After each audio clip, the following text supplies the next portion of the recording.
प्रधानमंत्री आवास योजना के तहत भी मकानों को ढहा दिया गया। के शर्मा जी, चुन चुनकर एक ही समुदाय मिला है आपको रूल ऑफ लॉ लागू करने के लिए, बाकी लोगों की गलती नजर नहीं आती। वारिस पठान ये आरोप लगा रहे हैं और इसी वजह से पीएफआई जैसे संगठन को भी मौका मिल जाता है, फिर वो चिट्ठियां बांटता है और लोगों को भड़काने का काम करता है। के शर्मा जी। चित्रा जी, पिछले 7 सालों से इस देश में कौन सा समुदाय है जो बार बार एक बात को लेकर खड़ा होता है कि इस देश में संविधान नहीं। हम तो जब उनको यानी अधिकार चाहिए होता है तब तो देश के संविधान और कानून के अनुसार से चाहिए होता है, और जब कानून को मानने की बात होती है तो वो शरिया की बात करते हैं। ये कौन सा समुदाय है? आप देश से अधिकार चाहेंगे देश के संविधान के अनुसार, और जब आपको देश के प्रति अपना कर्तव्य निभाना है या उस कानून को मानना है तो आपके लिए शरिया पहला हो जाएगा कि हमारा तो जी शरिया ये कहता है। कौन इस विवाद को क्रिएट करता है? तो वही यदि कटघरे में नहीं आएगा तो कौन आएगा? लेकिन आज आपने जिस पीएफआई की बात की है मैं उस पर बात करना चाहता हूं। मैं अभी कांग्रेस की प्रवक्ता कह रही थी, मैं आपको ये लेटर ये दिखाना चाहता हूं। ये लेटर देखिए, ये 1 अप्रैल 2022 का लेटर है। ये जयपुर के मुख्यमंत्री को पीएफआई ने लिखा है, राजस्थान के। जी। और ये जो लेटर लिखा जाता है जिसमें जो बातें लिखी गई है राजस्थान में, वो जो बातें कहीं लिखी गई है वो सब कुछ 2 तारीख को घटता है। ये सारा कुछ घटता है और इसके बाद वही राजस्थान सरकार एक आदेश निकालती है जो आज लोगों के सामने है। मैं नहीं समझ पा रहा हूं कि हम राजस्थान में जो है लोकतांत्रिक सरकार है या मुगलों की सरकार हो गई है, जो ये कहती है कि आप छतों से शोभा यात्रा नहीं देख सकते, घर पर आप कोई ध्वज नहीं लगा सकते, आप शोभा यात्रा में डीजे नहीं बजा सकते।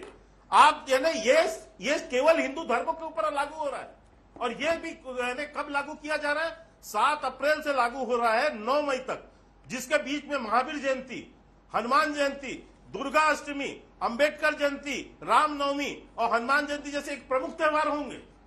इसमें हिंदू वहां राजस्थान में जो है अपने घरों के ऊपर ध्वज नहीं लगा सकता, शोभा यात्रा नहीं निकल पाएगी, लोग शोभा यात्रा को घर से नहीं देख पाएंगे। हम ये वहां लोकतांत्रिक सरकार राजस्थान में कांग्रेस चला रही है या वहां मुगलों की सरकार हो गई है कि हिंदुओं पर अत्याचार किया जाएगा इस तरह से, वो भी पीएफआई के एजेंडे पर, पीएफआई के एजेंडे को अपना रही है राजस्थान सरकार। इसके बाद में एक बात और कहना चाहता हूं, ये जो दंगे जो हुए हैं इसकी पूरी क्रोनोलॉजी स्पष्ट है चित्रा जी। ये किस आधार पर हुए? 8 तारीख को राहुल गांधी निकलकर शरद यादव के साथ बाहर में कहते हैं कि इस देश को अलग अलग समुदाय में ये बट रहा है। देखिएगा कुछ समय में मैं फौरन लौटूंगी आपके पास। इस वक्त दिग्विजय सिंह कुछ बोल रहे हैं, जरा सुन लेते हैं। किसकी भी जांच होना चाहिए, क्योंकि बीकन गांव का भाषण मैंने सुना, टोटल भड़काने वाला था। और ये भी एक अजीब सी बात है कि मैं जिसने जीवन भर भाईचारे की बात की, प्रेम सद्भाव और अहिंसा की बात की, उस पर दंगा भड़काने वाले और उन्माद फैलाने का मुझ पर मुकदमा दायर किया। और मैंने ट्वीट क्या किया था? सवाल ही तो पूछे थे, क्या किसी पूजा स्थल पर बिना उनकी इजाजत के झंडा फहराना क्या उचित है? मैंने यही तो पूछा था कि जुलूस निकालने में मैंने अपने समय नियम बनाया हुआ था, किसी का भी जुलूस हो उसमें हथियार का उपयोग नहीं किया जाएगा। हथियार में तलवार भी आती है और आर्म्स एक्ट में 3 इंच से बड़ी जो ब्लेड है उसका लाइसेंस आवश्यक है। ये जिला प्रशासन क्या कर रहा था? अवैध हथियार, तलवारें वहां पे अगर थी, चाहे मुसलमानों का जुलूस हो चाहे हिंदुओं का जुलूस हो, उसमें हथियारों का उपयोग पूरा बंदिश है।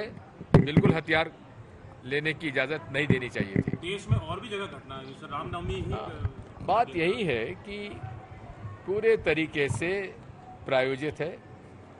और मुझे इस बात का दुख है कि मोदी जी अगर किसी की उंगली में चोट लग जाती है तो उस पर ट्वीट कर जाते हैं, बयान दे देते हैं, लेकिन पूरे देश में ये कुछ लोग जो अपने आप को साधु कहलाते हैं खुलेआम बलात्कार की बात कर रहे हैं, खुलेआम भड़काने वाली बातें कर रहे हैं, उन पर मुकदमा दायर नहीं हो रहा है। दंगे फसाद हो रहे हैं, प्रधानमंत्री जी चुप है। ये सब प्रायोजित है। निश्चित तौर पर पैटर्न है, पूरी तरह से प्रायोजित है। और भारतीय जनता पार्टी और ऐसे कुछ मुस्लिम संगठन हैं जो कि पूरे तरीके से भारतीय जनता पार्टी से मिलकर खेलते हैं। आपको अरेस्ट करने की मांग हो रही है, आपका विरोध भी हो रहा है, कर लीजिए। मध्य प्रदेश के पूर्व सीएम कांग्रेस के नेता दिग्विजय सिंह को आप सुन रहे थे। के शर्मा जी, सीधा सा जवाब आप ही दीजिए, क्योंकि बहुत सारे सवाल उन्होंने कहा है कि मुझे अरेस्ट करने की बात बार बार कही जा रही है, कर लीजिए अरेस्ट। और उन्होंने ये भी कहा है कि कुछ ऐसे मुस्लिम संगठन भी है। मैं आ रही हूँ सुप्रिया जी, दिग्विजय सिंह के आरोपों पर उन्हीं से जवाब लूंगी ना, जो आरोप उन्होंने लगाए हैं। के शर्मा जी, जो बात उन्होंने कही है, जवाब दें उस पर। जो बात उन्होंने कही दिग्विजय सिंह जी ने कि मैं हमेशा प्रेम और सद्भाव की बात करता हूं, हमेशा हिंदुओं को कैसे नीचा दिखाया जाए, यही इनका प्रेम और सद्भाव है। हिंदुओं को आतंकवादी बताने वाले दिग्विजय सिंह, भगवान राम के अस्तित्व पर प्रश्न उठाने वाले के समय भी सबसे आगे बढ़कर बोलने वाले यही दिग्विजय सिंह थे। और हिंदुओं को जो है आतंकी, हिंदुओं को नीचा दिखाना, ये समय समय पर यदि किसी ने किया तो इसी राहुल गांधी के गुरु दिग्विजय सिंह ने करवाया। और जुलूस में ये तलवारबाजी वाली बात पर ऊपर आरोप लगाना और मुस्लिमों का वो कह रहे हैं कि प्रायोजित है हिंसा, और जो जुलूस में तलवार लहराए गए हैं उस पर भी जवाब दीजिए ना। मैं बिल्कुल चित्रा जी आपको बताता हूं, इसीलिए मैं उसी बात पर आ रहा था। मैंने 8 अप्रैल का आपको जिक्र किया कि जब शरद यादव के साथ बाहर निकल के राहुल गांधी बाहर निकले और उन्होंने कहा कि आने वाले समय में हिंसा भड़कने वाली है। ये एक महज संयोग नहीं है चित्रा जी। मैं इसी बात का एक और आपको उदाहरण देता हूं। 14 दिसंबर 2019 आपको याद होगा, सीए के इसी रामलीला मैदान में भारत बचाओ रैली हो रही थी। यही कांग्रेस की सोनिया गांधी और राहुल गांधी वहां थे और उन्होंने कहा मुस्लिम समाज से अपील किया कि सीए के विरोध में आपको उतरना होगा जमीन पर, रोज कल से सड़कों पे आना होगा। और 15 दिसंबर से इसी दिल्ली में दंगा चालू हुआ। ये कोई महज संयोग नहीं है। और उसमें भी तो पीएफआई ये जानबूझकर एक षड्यंत्र रचा गया था कि देश के 12 राज्यों में कैसे क्या कार्रवाई की गई। जिस पीएफआई के खत को लेकर, उसके पम्पलेट्स को लेकर यहाँ पर डिस्कशन चल रहा है। लेकिन सुप्रिया जी, उसके पहले जवाब दीजिए। वो राहुल गांधी का भी जिक्र कर रहे हैं और तमाम दूसरे मामलों में भी उन्होंने कांग्रेस पार्टी पर सवाल खड़े किए हैं। मैं फिर से एक बात याद दिलाना चाहती हूं भाजपा के प्रवक्ता को। उन्होंने मई तक के त्योहार गिनाए राजस्थान के। 2 मई को ईद भी है, आप भूल गए थे। सोचा याद दिला दूं आपको कि ईद भी 2 मई को मनाई जाएगी। आपने तमामों त्योहार गिना दिए, ईद को आप भूल गए थे। तो जो उन्होंने रिस्ट्रिक्शंस लगाए हैं वो ईद पर भी है। बीच में मत बोलिए, बीच में मत बोलिए Chitra ji. I will not debate. अगर ये बीच में बोलेंगे मैं डिबेट नहीं करूंगा।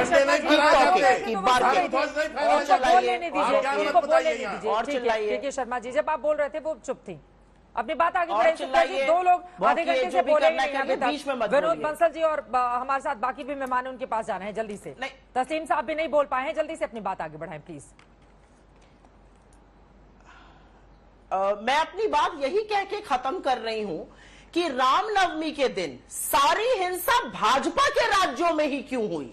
असल में तो हो लगी हुई है कि कैसे नफरत की प्रयोगशाला बनाई जाए। और मैं पुनः वो बात कहना चाहती हूं कि 17 राज्यों में आपकी सरकार है, पीएफआई को बैन क्यों नहीं करते। 8 साल से केंद्र में सत्ता में आप हैं, यहां पर आकर नंगा नाच करिएगा और पीएफआई को बैन नहीं करिएगा।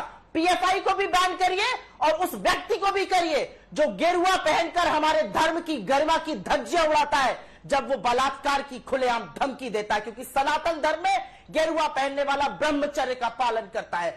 ऐसे लोगों को जो हिंदू धर्म के नाम पर कलंक है, उनको भी जेल में डालिए और पीएफआई को भी बैन करिए।